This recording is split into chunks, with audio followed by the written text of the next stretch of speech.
Hello, this is wmpyr here to talk about how to keep training long in martial arts. Okay, so how to stay training for a long time.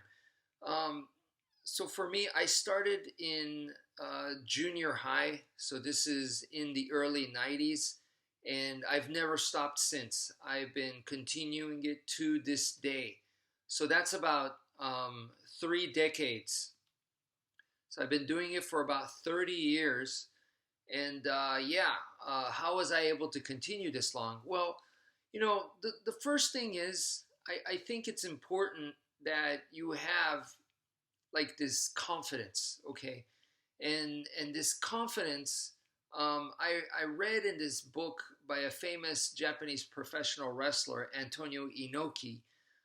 He says, find something special about you. He says when he's looking for a new prospect, a new superstar for his Japanese professional wrestling league, he looks for someone that has that something special, the it factor. And he says that could be anything, right? But it's something that you have it, and you kind of tend to notice that other people don't. So in my case, that was I'm Japanese, so I come from a samurai. My ancestor was a samurai, so that lineage. And I say to myself when things get hard in training, when I'm like, you know what, maybe martial arts, it just wasn't. It's just not for me. When I start thinking like that, that's when I go, no, no, no. It's totally for me. It's in my blood. I'm a samurai descendant. And that's the kind of pride that I have. But that's not for me to brag to you guys. It's something for me to have inside, and I use to my advantage when things are difficult. So it's something to help lift me up. Okay, so if as long as you got that, you have that source of power to keep picking you up at bad times, you're gonna be all right. So you have to find something like that for yourself. And once again, it's not for me to say, I have samurai blood, therefore I'm better than you. That's ridiculous. That's not what I'm saying, okay? Because at the end of the day, everybody here on the planet Earth, if you go far back enough in your culture, your heritage, you're going to have some kind of warrior culture there. And every warrior culture is awesome, period. One isn't better than the other, okay? So that's just something that I chose, but it doesn't have to be that. It could be something like your dad was military and your grandpa was military, or everyone in your family, is in some kind of security field, or whatever the case, you were all athletes, or whatever. So use that to your advantage, okay? And always keep that to yourself.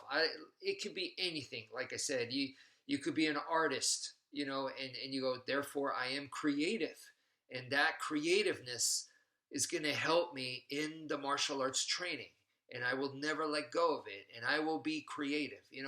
So whatever it is, hold on to that special thought dearly and use that as a source of power. That will very, very much help you with longevity. Now, the other thing is, now that you have the power to continue, and you could definitely have more than one power, okay? But the other thing is, you need to have value in the martial arts. Because if you don't have value, it's not worth it for you to keep busting your butt training it, right? So you got to give it value. And for me, how valuable is martial arts? Oh, it's super valuable. I see it as like incredibly valuable. Okay, and there's many reasons. So the first thing for me was I was born very, very weak and sick and severe asthma. I've never met anyone who's had worse asthma than me. And when I was a kid, I was in and out of the hospital. There were many times where I just stayed in the hospital. Um, and when I was in seventh grade over there, they weren't sure if I was going to be able to graduate because I was in the hospital for too long, and I wasn't in school long enough. And you can imagine the hospital bills, so that put a tremendous stress on my family, almost drove us to bankruptcy. My mom became neurotic. It affected the whole family. So they were very, very hard times. And because of that, I wanted to be strong. I would see professional wrestlers and I was like, I want to be like that, where they're strong, they can body slam each other, pick each other up, and play rowdy. I want to be like those guys. I remember the movie Jaws at the time, in the, what was it, the 80s, and I wanted to be like a great white shark, just swimming freely in the ocean, fearless, the apex predator. But and also at the time in Hollywood in the 80s, when I was a kid, I was watching a bunch of Hollywood movies. My babysitter was the TV, the VCR. And yeah, you're talking about, this is the time of Sylvester Stallone and Arnold. They were the two top Hollywood stars. So action movies were the king. And the epic, I mean, both of those action movies, we were talking about Commando, you're talking about Rambo, Rocky, is just, over the top action stuff. So this was in an era like that. So I wanted to be a hero like that. I mean, they were like superheroes in a way. I wanted to be that. And, all that stuff that you see in Hollywood, even today, where you see an action movie, it's all portraying some type of warrior mentality and warrior culture. And martial arts provided me a way, because that's, martial arts is the warrior way. It provided me a way that I could realistically become my own hero in my own life, where it's not just a fantasy I'm watching, where it's like, hey, you be your own hero in your own storybook called your life. And I didn't want to be the villain. I didn't want to be the sneaky guy that's going to betray people, or the rat. I wanted to be the hero. And once again, martial arts provided that. So it provided me for a way to reach my dreams. And because I was so sick and weakly and constantly in the hospital and stuff, it made me not be a part of society. So I couldn't go out and play with the normal kids outside because, be too dangerous for me to be outside. So I played indoors a lot. So I had a ton of Legos and stuff, and did more indoor stuff like drawing and stuff like that rather than play outside. So I felt like I couldn't really be part of society. So I felt closer to characters like Dracula and Frankenstein's monster, because those guys were shunned from society, and I felt the same way. That I felt like a freak, that I can't be with them, with everyone else. I wasn't normal.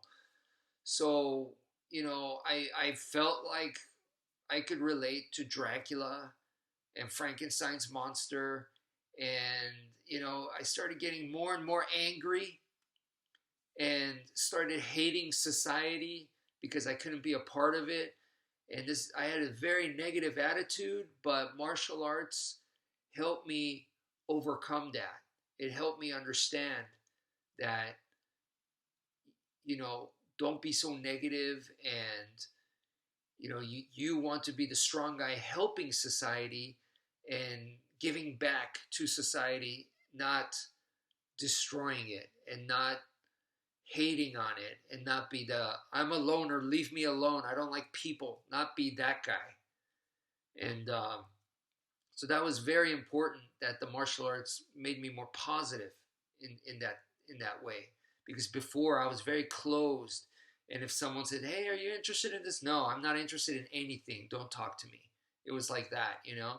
It was a very fearful insecure, closed world that I live in. But martial arts helped change that and help me see, yes, world is, full of all kinds of people and it can be hard. It is hard, but at the same time, there's also beauty in it. So it helped me see the beauty through the difficulties. So that was important as well. Now, um, as I was going through being very, very sick and everything, martial arts provided a way to also for me to get healthier. And that was because I remember a quote from the real life catch as catch can wrestler Carl Gotch and slash professional wrestler.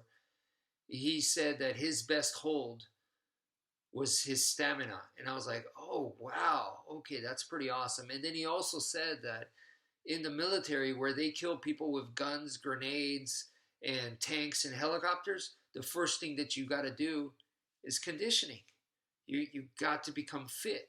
So I was like, it's starting to make sense. And before then, like I said, I was the Lego guy. I was the art guy, the drawing guy. So, with martial arts, I kind of took the same approach. I tried to be creative and I tried to be strategic and technical and not the physical guy. But at some point with martial arts includes all of that. It includes the brain, the body, the mind, body, spirit, all of it. So I was like, I can't ignore the physical part. I can't just say that's just not for me. That's not me. I can't say that. It's part of it. I need to do it.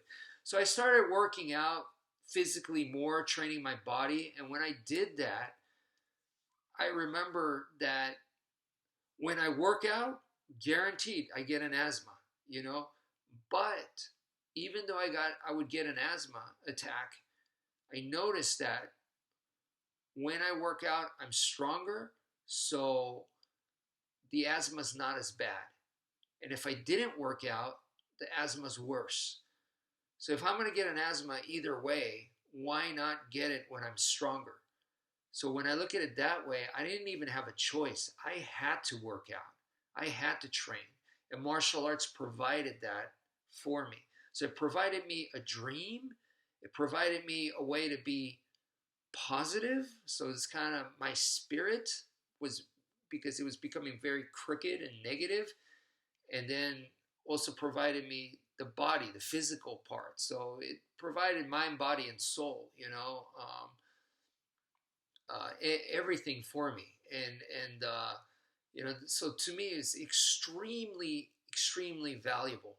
So you want that sense of value, because that is what's going to make you go, yes, this is so valuable what I'm doing. It'll make you continue, right? And then if you ever, even then, you'll start to wear thin, and that's when you go to your roots. And that's, for me, that's when I was like, I'm a samurai warrior at heart. That's in my blood. So I'm going to continue this. They did, so I will. Why not? If they can do it, I can do it. That kind of thing. So that's in me too. But then, I also noticed that at the end of the day, for martial arts, we're talking about self-defense and real life application. How many times do I need to apply it in real life? It's a very small percentage. It was so small that I had to go look for trouble, where I said to myself, I need to work a security job, or either become police or go to the military. And out of the three, I did the security. And that's because if it wasn't for that, I wasn't really going to see it in a real life situation. The other thing was I lived in poor neighborhoods, and then I also patrolled my neighborhood, doing like a night watch type stuff. So that's me basically looking for trouble, because it wasn't in my life. I didn't go to bars. I didn't go drinking. I didn't go, looking for trouble in the wrong ways like that. So how was I ever going to test myself if it was never going to happen to me? So the average person, unless you live in a very bad neighborhood, then I don't know why you don't leave, but maybe you can't for some reason or whatever. Okay, the average person is a very small percentage that you're going to see violence, unless there's something wrong with you, like you're asking for it, or you're part of the problem. And if you are constantly getting into arguments and fights, I would say to you, you should take a look at yourself and go, maybe there is something wrong with me, you know? So for me, at that point, I realized that if I'm only doing martial arts for self-defense, which is going to be for a situation that may not even happen in my life. So if I live normal, it's not going to happen to me, probably. Or if it does, a very, very small percentage. I'm talking about like maybe at max 10% of my entire life. So the rest of the 90%, I'm never going to be in a physical altercation or something. So if that's the case, right, I'm spending all this time, 3 decades of dedicated training for 10% or less. It doesn't make sense math-wise, right? Good thing I have other reasons to train, but if it's just for self-defense, math-wise, it doesn't make sense. Well, early on, I understood that martial arts was connected to your everyday real life. The rest of the 90%, it's connected to that. The only way you're going to get good is to practice a lot. The only way to increase your practice a lot is you have to train outside the gym, outside the dojo. Because that happens, several times a week for 2 hours a day, or less, maybe a little bit more. I mean, that's not enough time. So you got to increase that. So you train at home, but even better is you never turn it off. You're always doing martial arts 24/7 because your brain never shuts it down. So if you do it that way, where you're living and breathing martial arts, you're always doing martial arts, then you're getting the most amount of practice that you can. Okay, so how do you do that? Well, you got to incorporate it into your everyday life. And the similarities you can start off with, the first thing is a real life self-defense situation. I think you guys understand it's going to be very difficult. Someone's attacking you. Someone's really trying to make you into a victim. That's an intense, difficult situation. Well, guess what? Life is difficult. There's many times in your daily life where you're like, I'm lazy, I'm stressed out, I really don't feel like doing this. But you got to stay strong. You have to stay strong, be responsible, and go, you know what? I need to do the laundry right now, even though I don't want to. Or I need to clean the dishes because it'll add up. So freaking do it.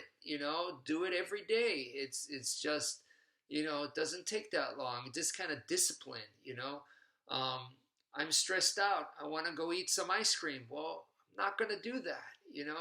I'm going to tackle the stress in a different manner. I tend to binge eat. So, you want to be that warrior and stay strong, be responsible, pay the bills, do what you're supposed to do, follow the rules and whatnot, so that you live a good life. So that you have to stay strong. Martial arts teaches you warrior mentality. It teaches you to be strong. The other thing is it also teaches you to observe and study yourself. Observation skill is extremely important. Also, in self-defense, where you're looking at the bad guy and going, he has a gun, or I think his buddy's over there. So you have to observe all that. You have to be aware. So observation's extremely important, right? Not just during the fight. He tends to like to throw, a haymaker, but from the left. So things like that you start noticing. Whatever. So observation's very, very important. It can really help you out. Well, guess what? In your everyday life, observation is also extremely important. Sometimes if you observe things, you notice, I get into an argument with this family member all the time. Why is that? What's going on? So you start observing and you start going, you know what? With discipline, I'm going to change that. Next time I meet this person, it's a family member, I'm not going to let it happen. So you put that as priority, not they're wrong, damn it, you're doing it again. You're wrong, and then get right back into that same argument that you've been doing it your whole life with this person and it hasn't worked. So why is it going to work now, right? So instead, you change your perspective, you change your personality, you adapt to the situation. That is all things that you can practice in your everyday life so that you could do it in combat. So if you go, I'm doing this for combat and I'm going to practice it right now and I'm not going to argue with this family member, and that's going to help me have the strength to be able to, and the practice, the mindset to change. So if I'm fighting someone and I keep eating their jab, I'll be able to change, you know? So instead of going, damn it, I'm going to hit you back, you know, and fall right back to the same pattern and keep getting eaten, you know, keep eating that jab. So it's all related like that. So once you see it like this, then I'm not doing martial arts for that 10%. I'm doing it for 100% of my life. And like I said, that's another value that I can add. So for me, martial arts, there's a ton of value. I see so much value in it. It's like a gold mine. It's a diamond mine. Why would I give it up? It's just so valuable to me. It helps me live my life better. So that's the way that I view it, and that's why I've continued it. So that's why I made this video to help you guys see, you know, the mentality that I have towards training and the martial arts. So anyway, hope this helps. Thank you for viewing, and take care, folks.